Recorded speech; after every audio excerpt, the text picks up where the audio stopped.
दोस्तों, जब हमारा मस्तिष्क अच्छे तरीके से काम करता है तो ही हम अच्छा सोच पाते हैं और जीवन में अच्छे अच्छे बदलाव भी ला पाते हैं। और जीवन में अगर आपको बड़े फैसले लेने हैं, मुश्किल हालातों से निपटना होता है, तो हमें मानसिक रूप से मजबूत होना बहुत ज़्यादा ज़रूरी होता है। ज़रूरी नहीं कि आपकी ज़िंदगी में हर पल अच्छा ही होता रहे और आप हमेशा खुश ही रहें। कभी कभी आपकी ज़िंदगी में ऐसा वक्त आएगा जहाँ पर आपको भारी मुसीबतों का सामना करना पड़ सकता है। ऐसे में कई बार होता है कि इंसान मुसीबत का सामना करते करते, अपने मुश्किल हालातों से लड़ते लड़ते अपने जीवन से हारने लगता है। लेकिन वहीं पर जो इंसान मानसिक रूप से मजबूत होता है, वह इन मुश्किल हालातों से अपने कठिन समय से बाहर जरूर निकल आता है। तो दोस्तों, आज के इस वीडियो में हम अपने मुश्किल वक्त से बाहर कैसे आए, इसी पर चर्चा करने वाले हैं। मैं 8 नियम बताने वाला हूँ, जिसे अगर आप जान और समझ लेते हैं तो यकीन मानिए आप मुश्किल हालातों से जरूर बाहर निकल आएंगे और आप मानसिक रूप से एक मजबूत इंसान बन जाएंगे। तो आज की यह वीडियो बहुत ही महत्वपूर्ण होने वाली है, इसे छोड़कर कहीं जाइएगा नहीं। दोस्तों, पुराने समय में एक बार एक बौद्ध महात्मा आश्रम में अपने शिष्यों को दिमाग के ऊपर कुछ भाषण दे रहे थे। गुरु कहते हैं कि इंसान के मस्तिष्क के विचार कभी अच्छे होते हैं तो कभी बुरे होते हैं। अच्छे विचार जब उसके दिमाग में जन्म लेते हैं तो वह अच्छे और कल्याणकारी बातें सोचता है, लेकिन वहीं पर अगर बुरे और गलत भावनाएं जन्म लेती हैं उसके दिमाग में, तो उससे उसका पतन होता है। तभी उन्हीं में से एक राजवंत नाम का शिष्य खड़ा होता है और गुरु से पूछता है कि गुरुवर, क्या कुछ ऐसा तरीका आप बता सकते हैं जिससे कि हम अपने मस्तिष्क को मजबूत और ताकतवर बना सकते हैं, खुद को मानसिक रूप से मजबूत बना सके। गुरु कहते हैं कि अवश्य मैं बताऊंगा, लेकिन उससे पहले मैं कुछ बातें इंसान के मन पर बता रहा हूँ, उसे तुम लोग ध्यान पूर्वक सुनना। तभी जाकर के हम बताएंगे कि मानसिक रूप से मजबूत कैसे बने। तभी तुम सब इसको बड़ी ही आसानी से समझ जाओगे। गुरु कहते हैं कि जब भी हम कुछ सोचते हैं तो सबसे पहले वह विचार हमारे मस्तिष्क में जन्म लेने लगते हैं और उसी के अनुरूप हमारा शरीर कार्य करने लगता है। मान ले कि आप कुछ दुख भरी बातें सोचते हैं तो आप बिल्कुल शिथिल होते जाते हैं, आपके शरीर की ऊर्जा कम होने लगती है। लेकिन वहीं पर अगर आप कुछ उत्साह भरी बातें सोचते हैं तो आपके शरीर के अंदर असीमित ऊर्जा बहने लगती है, आप वाकई में जोश से भरे दिखाई देने लगते हैं। आप यह अनुभव कर पाएंगे कि जब आप खुशी होते हैं तो आपके शरीर के अंदर बहुत ऊर्जा आ जाती है, आपका रोम रोम खिल उठता है। ऐसा इसलिए हुआ क्योंकि आपने अपने दिमाग में कुछ जोश भरी बातें सोची।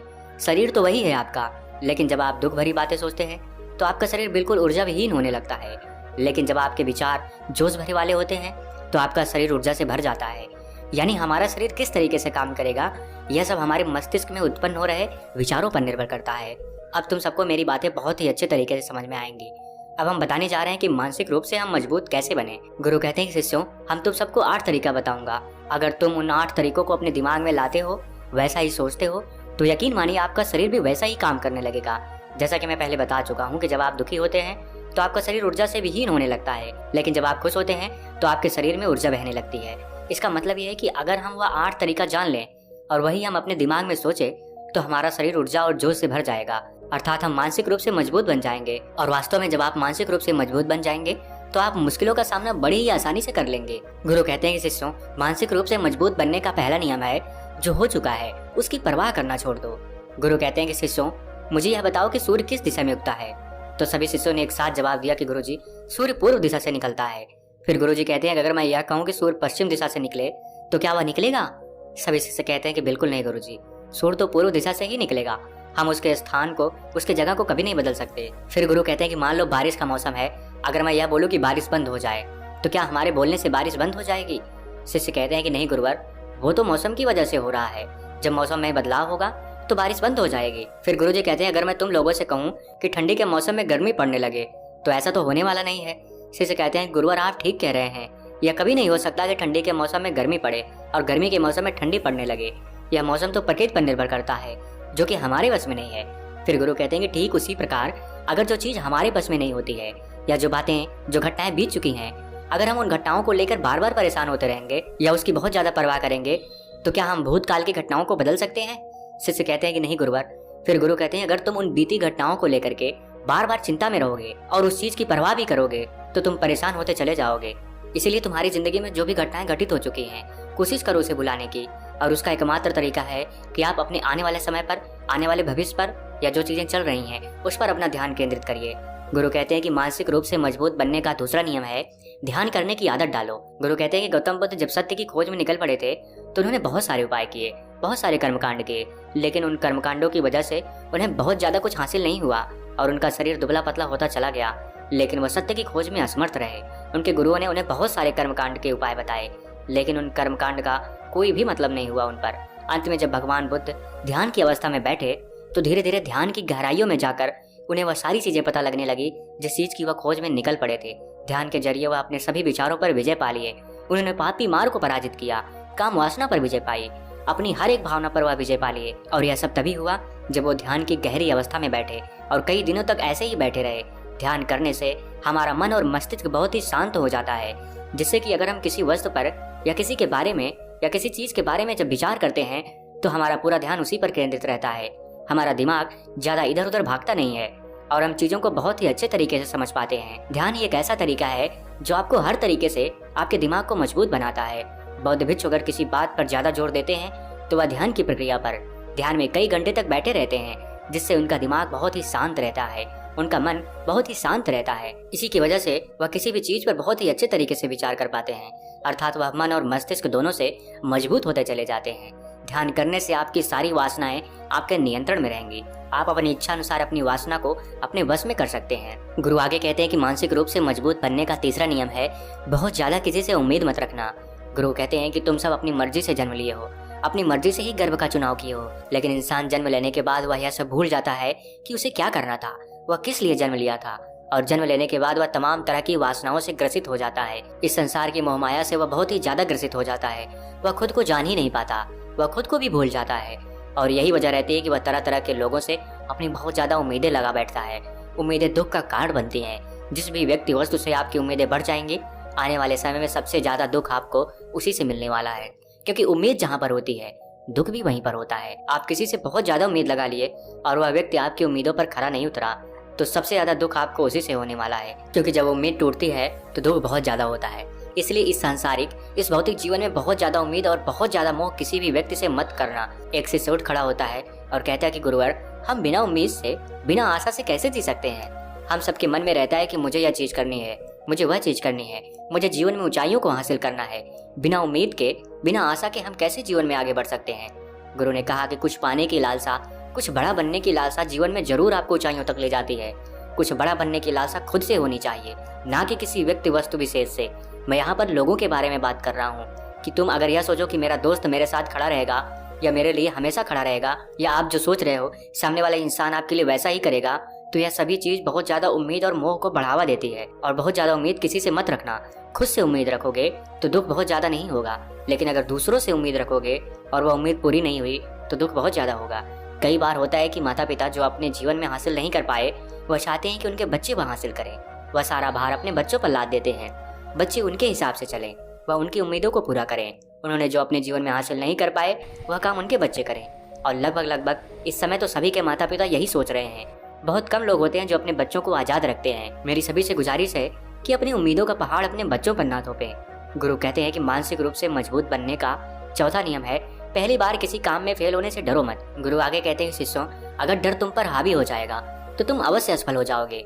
अपनी जिंदगी में वह इंसान सबसे ज्यादा असफल होता है जिसे अपने लक्ष्य को पाने का बहुत डर रहता है। अगर डर तुम्हारी जिंदगी में बढ़ गया तो वह तुम्हें असफलता की तरफ ले जाएगा, क्योंकि डर तुम्हारे आत्मबल को, तुम्हारे आत्मविश्वास को डगमगा देगा, कमजोर कर देगा। और तुम्हारा आत्मबल, तुम्हारा आत्मविश्वास कमजोर हो जाएगा तो तुम निश्चय ही अपने लक्ष्य को पाने में असमर्थ महसूस करोगे, और यही असमर्थता तुम्हें असफलता की तरफ ले जाएगी। इसलिए जीवन में जब तुम अपने लक्ष्य की प्राप्ति के लिए आगे बढ़ जाओ तो मन में किसी भी चीज की शंका मत रखो कि मैं फेल हो जाऊंगा, अगर यह नहीं हुआ तो यह हो जाएगा। यह सब बातें अपने दिमाग में मत लाओ, क्योंकि यह सभी बातें आपको डर की तरफ ले जाएंगी। और जब डर बढ़ेगा तो तमाम शंकाएं पैदा हो जाएंगी आपके दिमाग में। आपको घबराहट भी हो सकती है, आपको नींद नहीं आएगी, रात को बेचैन मन होने लगेगा, क्योंकि आपका डर आपको असफलता की तरफ ले जा रहा है। और जब असफलता का विचार आपके दिमाग में आएगा तो आप और ज्यादा डरने लगोगे। इसलिए जीवन में जब आप लक्ष्य की प्राप्ति के लिए आगे बढ़ जाओ तो मन में अपने लक्ष्य को पाने के लिए कोई भी शंका मत रखो, सिर्फ और सिर्फ अपने काम पर ध्यान दो। जब तुम काम करने पर ध्यान दोगे तो तुम कभी डरोगे नहीं, क्योंकि तुम अपने लक्ष्य की प्राप्ति के लिए काम कर रहे हो, उसके लिए जुट गए हो। तो तुम्हारा डर धीरे धीरे खत्म हो जाएगा, और जब डर खत्म हो जाएगा तो तुम जरूर सफल हो जाओगे। गुरु आगे कहते हैं कि मानसिक रूप से मजबूत बनने का पांचवा नियम है कि जिंदगी में कभी भी खुद को कोसना नहीं। गुरु कहते हैं कि जो इंसान जितना ज्यादा संघर्ष करता है वह उतना ही मजबूत बनता चला जाता है, और जितना ज्यादा तुम मजबूत बनोगे उतना ही ज्यादा तुम काबिल होते चले जाओगे। इसलिए अगर तुम किसी भी चीज में असफल भी हो गए, या कोई चीज तुम्हारी इच्छा के अनुसार नहीं हुई, या तुमने कुछ ऐसा कार्य किया जिसे नहीं करना चाहिए था, और इन सब बातों को लेकर के अगर तुम पछता रहे हो, खुद को कोस रहे हो, तो यह तुम्हें मानसिक रूप से कमजोर करता चला जाएगा। क्योंकि खुद को कोसना बहुत ज्यादा खतरनाक होता है। यह आपके दिमाग की क्षमता को कम कर देता है, आपकी सोचने समझने की शक्ति को कम कर देगा, आपके आत्मबल, आपके आत्मविश्वास को कम कर देगा। इसलिए जीवन में कभी भी किसी भी कार्य के लिए खुद को कोसो नहीं, क्योंकि अगर वह कार्य तुमसे नहीं हुआ है या जो तुम सोच रहे हो वह जिंदगी में नहीं कर पाए, तो इसका मतलब यह नहीं है कि तुम असफल ही हो गए। अगर मैं यह कहूँ कि यह सामने वाला आम का पेड़ है, इस पर सबसे पहले कौन सा जानवर चढ़ेगा, हाथी चढ़ेगा या बंदर चढ़ेगा या फिर गिलहरी या फिर शेर, तो सभी बच्चों ने कहा कि गुरुवर इस पेड़ पर तो गिलहरी और बंदर सबसे पहले चढ़ जाएंगे। गुरु कहते हैं कि तो अगर हाथी यह सोचे कि मैं इस पेड़ पर नहीं चढ़ पाया, अगर वह खुद को कोसने लगा, तो क्या यह सही है? शिष्यों ने कहा कि गुरुवर यह तो गलत बात है, क्योंकि हाथी तो कभी पेड़ पर चढ़ ही नहीं सकता, हाथी तो पेड़ पर चढ़ने के लिए बना ही नहीं है।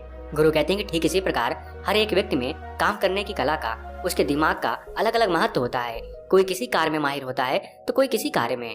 बस हमें इस बात को समझने की जरूरत होती है। जरूरी नहीं कि दुनिया के लोग जैसा काम कर रहे हैं वैसा तुम भी करो। तुम अपनी प्रतिभा के हिसाब से कार्य का चुनाव करो। अगर तुम अपनी प्रतिभा के हिसाब से कार्य करोगे तो तुम उसमें सफल जरूर होगे।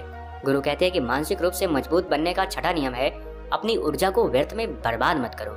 गुरु कहते हैं कि तुम सबके अंदर अभी बहुत ऊर्जा है, कभी भी अपनी ऊर्जा को गलत कार्यों में, गलत लोगों पर बर्बाद मत करो, क्योंकि अगर तुम अपनी ऊर्जा को बर्बाद करोगे तो वह तुम्हें बर्बादी की तरफ ले जाएगी। इसलिए अपनी ऊर्जा को अपने लक्ष्य में लगाओ, क्योंकि अभी तुम सबके पास बहुत ज्यादा ऊर्जा है। अगर तुम सब पूरी ऊर्जा के साथ अपने लक्ष्य पर जुड़ जाओगे तो तुम जरूर सफल हो जाओगे। लेकिन अगर तुम ऊर्जा को गलत जगह पर लगा रहे हो तो तुम्हारी ऊर्जा बिखरने लगेगी, और जब ऊर्जा बिखरने लगेगी तो तुम कभी भी अपने लक्ष्य को पा नहीं पाओगे। गुरु आगे कहते हैं कि मानसिक रूप से मजबूत बनने का सातवां नियम है, सुनो सबकी लेकिन करो अपने मन की। गुरु आगे कहते हैं कि शिष्यों, पहले ध्यान से तुम यह पता करो कि तुम्हारे अंदर कितनी क्षमता है। अगर तुम सबको अपनी क्षमता के बारे में पता है तो तुम अपनी क्षमता के हिसाब से कार्य को करो। भले लाखों लोग तुमसे बोलें कि तुम इस कार्य को नहीं कर सकते हो, उस कार्य को नहीं कर सकते हो, तो तुम कभी भी उन पर भरोसा नहीं करना या उनके हिसाब से मत चलना, क्योंकि शरीर तुम्हारा अपना है। तुम्हें खुद के बारे में सबसे ज्यादा तुम ही जान पाओगे, कोई दूसरा तुम्हारे बारे में तुमसे ज्यादा नहीं जान पाएगा। तुम सबको अपने बारे में पता होगा, अपनी अपनी क्षमता के बारे में पता होगा कि तुम इस कार्य को करो या किसी भी कार्य को कैसे कर सकते हो। कोई बहुत जल्दी कर सकता है तो कोई थोड़ा समय लगा सकता है उस कार्य को करने का। यह सब बातें तुम सबको खुद के बारे में सबसे ज्यादा तुम्हें ही पता होंगी। इसलिए तुम्हारे अंदर जो क्षमता है, अपनी क्षमता के हिसाब से ही अपने कार्य का चुनाव करो। और जब तुम अपनी क्षमता के हिसाब से कार्य को करोगे, खुद